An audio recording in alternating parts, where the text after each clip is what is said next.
तो स्टूडेंट्स अभी हमने स्टाफिंग के बारे में डिटेल में पढ़ लिया, अब हम बात करते हैं डायरेक्टिंग के बारे में। डायरेक्टिंग जो है स्टाफिंग के इमीडिएटली नेक्स्ट चैप्टर है, काफ़ी इंपॉर्टेंट है आपका। तो शुरू करते हैं डायरेक्टिंग के बारे में। तो बेसिकली डायरेक्टिंग का जो सबसे पहला जो क्वेश्चन निकल के आता है वो आता है concept of the directing.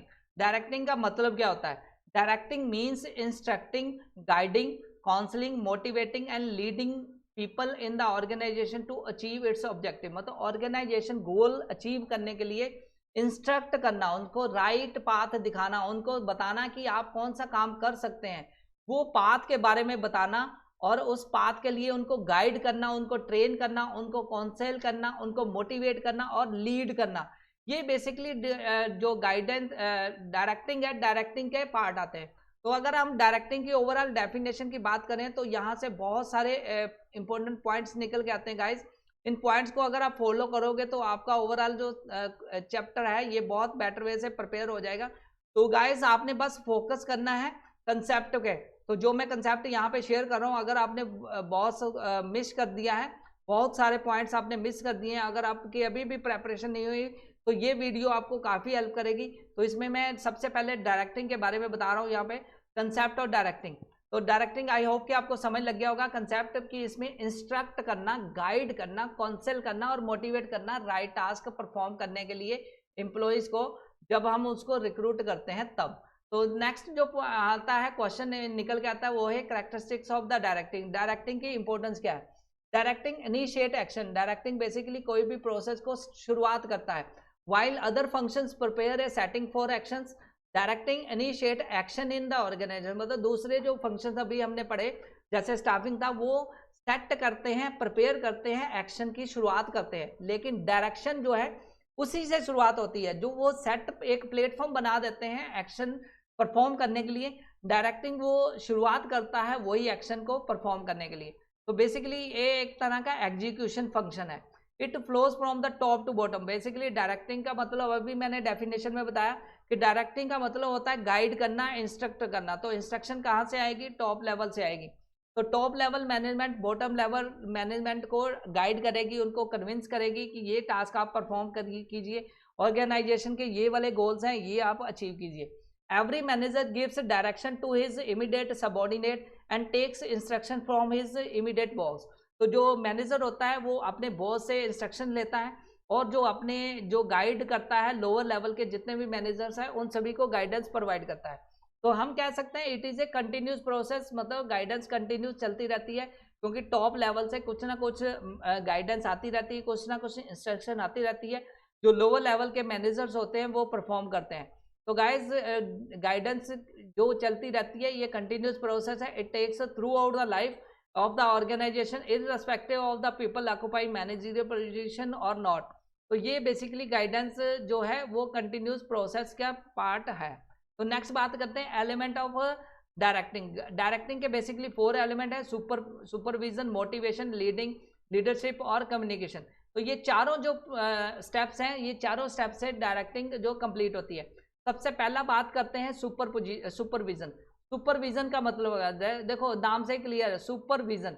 Supervision मतलब सुपरविजन, उसके ऊपर निगरानी रखना।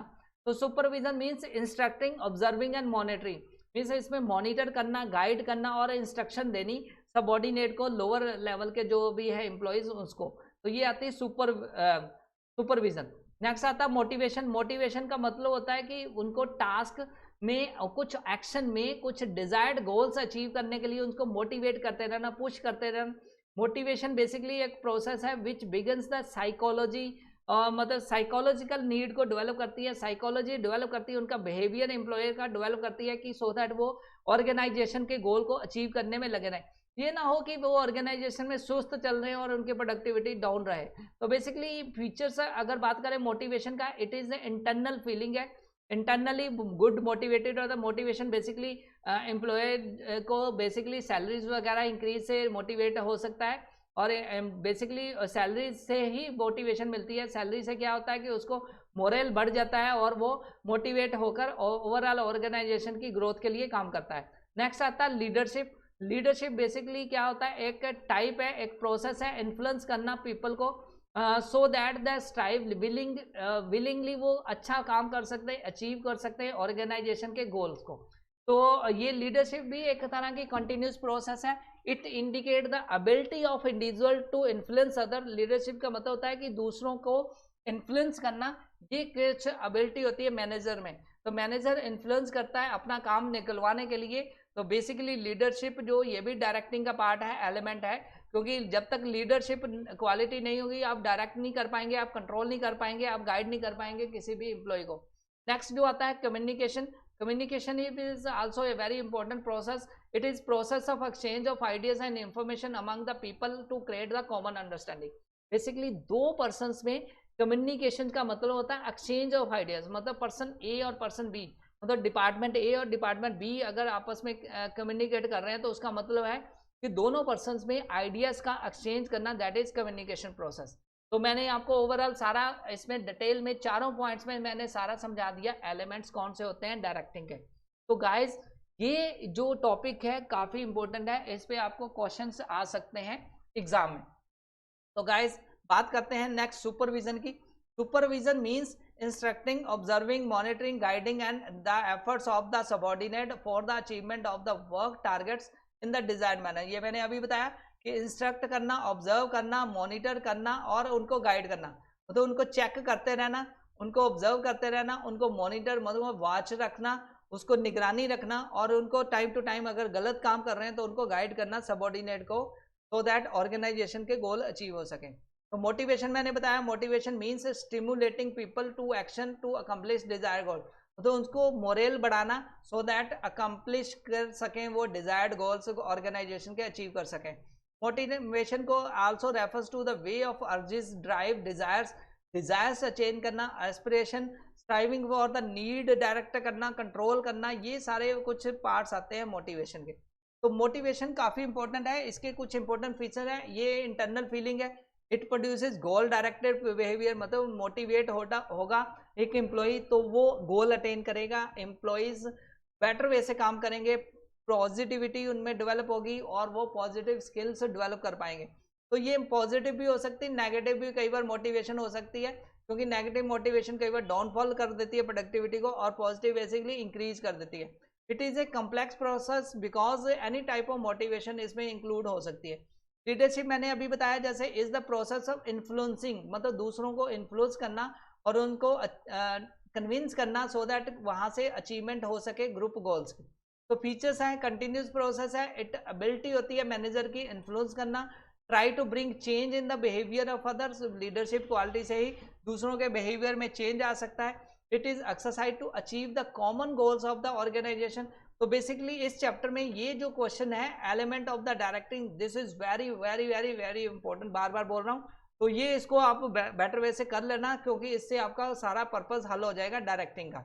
नेक्स्ट है कम्युनिकेशन। कम्युनिकेशन एक प्रोसेस है, exchange of ideas between two और मोर देन टू पर्सन्स। तो ये कम्युनिकेशन के जो कुछ एलिमेंट है वो आपके साथ शेयर करता हूँ, ये काफ़ी इंपॉर्टेंट है। कम्युनिकेशन जो प्रोसेस होती है उसमें कुछ एलिमेंट्स होते हैं। फर्स्ट होता है सेंडर। सेंडर होता है source of communication. Basically sender वो पर्सन होता है, वो होता है जो रिसोर्स सेंड करता है, जो सारी कम्युनिकेशन प्रोसेस को स्टार्ट करने में हेल्प करता है, जहाँ जो जिसके पास एक्सेस मैसेज है, जो मैसेज अपना कन्वे करना चाहता है दूसरों को। मैसेज एक इंफॉर्मेशन है जो कम्युनिकेट की जाती है। एनकोडिंग का मतलब होता है कन्वर्ट करना मैसेज इनटू कम्युनिकेशन सिंबल्स। कई बार क्या होता है कि हम मोबाइल के थ्रू मैसेज सेंड करना चाहते हैं या इंटरनेट के थ्रू, तो हमारा जो ओरिजिनल मैसेज है उसको कोडेड फॉर्म में और मैसेज फॉर्म में कन्वर्ट, या सिंबल या वर्क या वर्ड्स या पिक्चर के या गेस्चर की फॉर्म में कन्वर्ट करना, दैट इज एनकोडिंग। नेक्स्ट आता है मीडिया और चैनल। नेक्स्ट जो प्रोसेस में आता है एलिमेंट वो है मीडिया और चैनल, जो फेस टू फेस भी हो सकता है मीडिया, फोन कॉल भी होता है, इंटरनेट, जिसके थ्रू हम मैसेज कन्वे करते हैं, दैट इज मीडिया और चैनल। डिकोडिंग, डिकोडिंग होता है जब मैसेज रिसीव किया जाता है तो उसको कन्वर्ट बैक किया जाता है ओरिजिनल एनकोडिंग में, मतलब उसको हमने वर्ड्स और पिक्चर में कन्वर्ट किया था, वर्ड और पिक्चर को ओरिजिनल मैसेज की फॉर्म में जब कन्वर्ट करना, इसको बोलते हैं डीकोडिंग। नेक्स्ट है receiver of the communication. Receiver जो जिस पर्सन के लिए मैसेज था वो है रिसीवर ऑफ द पर्सन, ठीक है। जैसे टॉप लेवल से मैनेजर से मैसेज है वर्कर के पास, तो मैनेजर एक सेंडर है और रिसीवर कौन है, वर्कर। नेक्स्ट है feedback. Feedback very much important for in the process of communication because feedback एक action of the receiver indicate that the he or she has receive or understood the message or not, मतलब जो receiver है उसने सही ढंग से message receive कर लिया है कि नहीं, तो ये है फीडबैक। तो बेसिकली कुछ बैरियर भी आते हैं, बैरियर मतलब रुकावट्स भी आती हैं इसमें कम्युनिकेशन में। फर्स्ट जो बैरियर है वो बैडली एक्सप्रेस मैसेज। कई बार क्या होता है मैसेज जो कन्वे किया जाता है, एनकोड किया गया है, वो प्रॉपर वे से एनकोड ना किया गया हो, तो उसका जो मैसेज है डिलीवर भी बैड वे से किया जा रहा हो, तो वो एक बेसिकली इसमें बहुत बड़ा बैरियर है कम्युनिकेशन प्रोसेस में। सिंबल्स विद डिफरेंट मीनिंग, कई बार क्या होता है कई सिंबल्स ऐसे यूज किए जाते हैं तो उसके मीनिंग्स डिफरेंटली कन्विंस किए जा सकते हैं, उनको समझा जा सकता है। तो सिंबल्स भी बेसिकली एक तरह का बैरियर है। सिंबल्स को कह सकते हैं ए वर्ड में बी हैव सेवरल मीनिंग, कई बार एक मीनिंग के बहुत सारे मीनिंग्स होते हैं। जैसे for example what is the value of this ring, तो ये पूछा गया, तो यहाँ पे वैल्यू ऑफ रिंग पूछा गया। वैल्यू ऑफ रिंग मतलब इसमें कंप्यूटर स्किल्स की मान लो वैल्यू पूछी गई है, value of learning computer skills पूछी गई है, तो इसके कई मीनिंग निकल के आते हैं। वैल्यू वर्ड के कई मीनिंग है, तो वैल्यू का मतलब कॉस्ट भी आ सकता है, वैल्यू का मतलब उसमें आपकी कितनी कैपेसिटी है वो भी आ सकता है। तो इसके कई मीनिंग निकल सकते हैं एक ही वर्ड के, तो वह भी misconcept lead to barrier in the communication. Faulty translation, कई बार क्या होता है कि जो सेंडर ने तो सेंड कर दिया मैसेज, तो जो आगे कन्वर्टर है उसको एनकोडिंग कर रहा है, डीकोडिंग कर रहा है, वो गलत मैसेज को डीकोड कर दे, एनकोड कर दे, तो वो भी एक रॉन्ग कम्युनिकेशन मैसेज डिलीवर करेगा। टेक्निकल जार्गन, कई बार क्या होता है टेक्निकल रुकावट्स भी आ जाती है। Specialist use technical language, for example tariff, quota, ये वर्ड्स यूज करते हैं, तो उसमें कुछ टेक्निकल फॉल्ट आ जाए, कुछ वर्ड्स मिसअंडरस्टूड हो जाए, तो वहां पर भी टेक्निकली कई बार क्या होता है कि वो टेक्निकली डिलीवरी रॉन्ग वे से किया गया, आधा मैसेज कन्वे किया गया, मान लो ईमेल की है, आधी ईमेल गई, आधे वर्ड्स मिस प्लेस हो गए, तो वे भी एक कम्युनिकेशन बैरियर है। Body language and gesture decoding भी कई बार रॉन्ग वे से की जा सकती है, तो ये भी एक तरह का मतलब बैरियर है उसमें कम्युनिकेशन प्रोसेस में। तो गाइस ये मेरे लिए इंपॉर्टेंट आते हैं। अब यहाँ पे कुछ जो मैंने अभी आपके साथ शेयर किए, सुपरविजन, फंक्शन ऑफ सुपरविजन, उसके बहुत इंपॉर्टेंट पॉइंट्स हैं वो आपके सामने हैं कि सुपरविजन के क्यों इंपॉर्टेंट है। तो सुपरविजन बेसिकली क्यों इंपॉर्टेंट है, it maintain day to day contact maintain करती है, लिंक बिटवीन मैनेजर और वर्कर के बीच में वर्क लिंक बिल्ड करती है सुपरविजन, क्योंकि सुपरविजन से टाइम टू टाइम वर्कर की परफॉर्मेंस के बारे में मैनेजर को पता चलता है, और मैनेजर भी उनको टाइम टू टाइम चेक कर सकता है, मेंटेन कर सकता है ग्रुप यूनिटी, कि उनको कन्विंस कर सकता है, इंश्योर कर सकता है परफॉर्मेंस ऑफ वर्क, कि मैनेजर चेक कर सकता है कि वर्कर की परफॉर्मेंस सही ढंग से हो रही है कि नहीं हो रही, तो अगर नहीं हो रही तो उनको प्रोवाइड कर सकता है ऑन जॉब ट्रेनिंग, और gives feedback to the worker, उनको बता भी सकता है कि आपकी यहाँ पे कमी है, आप इसको बिल्ड कर लीजिए और अपने आप को डेवलप कर लीजिए। तो और बिल्ड हाई मोरल, इससे जो वर्कर्स हैं उनमें भी काम करने की भावना बढ़ती है, कि उनको लगता है कि हमें सुपरवाइज किया जा रहा है, हमारी परफॉर्मेंस चेक की जा रही है, हो सकता है कि इन फ्यूचर हमें मोरल हमारा बढ़ जाए, हमें कुछ मोटिवेशन मिल सके, और हो सकता है कि हमें कुछ अप्रेजल भी मिल सके, तो इसलिए भी सुपरविजन जो है काफ़ी इंपॉर्टेंट है। तो गाइस लीडरशिप स्टाइल्स ये भी काफ़ी इंपॉर्टेंट है, तो इसको भी आप पढ़ लेना। लीडरशिप जो स्टाइल्स हैं काफ़ी इंपॉर्टेंट आता है। पहला जो लीडरशिप स्टाइल है वो है ऑटोक्रेटिक और authoritarian leadership. Autocratic style is of leadership is one in which the leader gives orders.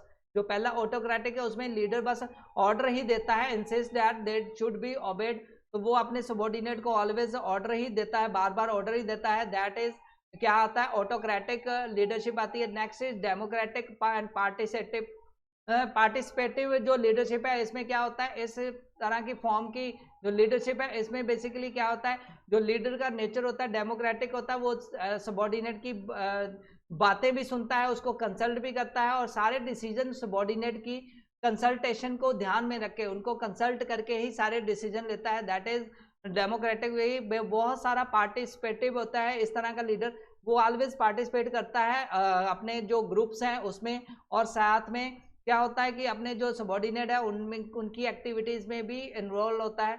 Next है लेसेस फेयर और free rein inter leadership. Basically इस तरह की लीडरशिप जो होता है ये भी काफी इंपॉर्टेंट है। Laissez faire style of leadership is the one in which the leader gives complete freedom to the subordinate and depends largely upon the group of the establish its own goals, और work के लिए totally वो dependent होता है, freedom दे देता है subordinate को कि वो अपनी प्रॉब्लम सॉल्व कर ले, और वो ग्रुप मेंबर्स जो होते हैं वो work on their own task, वो अपनी टास्क अपने इश्यूज को खुद रिजॉल्व करें। इस तरह की लीडरशिप भी कई बार पाई जाती है। तो गाइज ये मैंने आपको बताया सारा, तो गाइज ये सारा मैंने आपको बताया ओवरऑल लीडरशिप स्टाइल्स के बारे में। और ओवरऑल इस जो चैप्टर की बात करें तो इसमें बेसिकली यही सारे इंपॉर्टेंस निकल के आते हैं, बैरियर, कम्युनिकेशन एलिमेंट्स और लीडरशिप, और ये 4 एलिमेंट्स जो है डायरेक्टिंग के, ये मोस्ट इंपॉर्टेंट है। तो ये यहाँ तक हमने चैप्टर नंबर 1 जो स्टाफिंग है टर्म 2 का और डायरेक्टिंग है, दोनों चैप्टर मैंने आपको कंबाइन इस वीडियो में प्रोवाइड किए। तो इसी के साथ हम आपको एक पार्ट और मैं दूंगा वीडियो का, जिसमें आपको रेस्ट चैप्टर्स मिल जाएंगे, तो आप उसकी प्रेपरेशन कर सकते हैं। Thanks a lot for watching this video guys, take care, bye.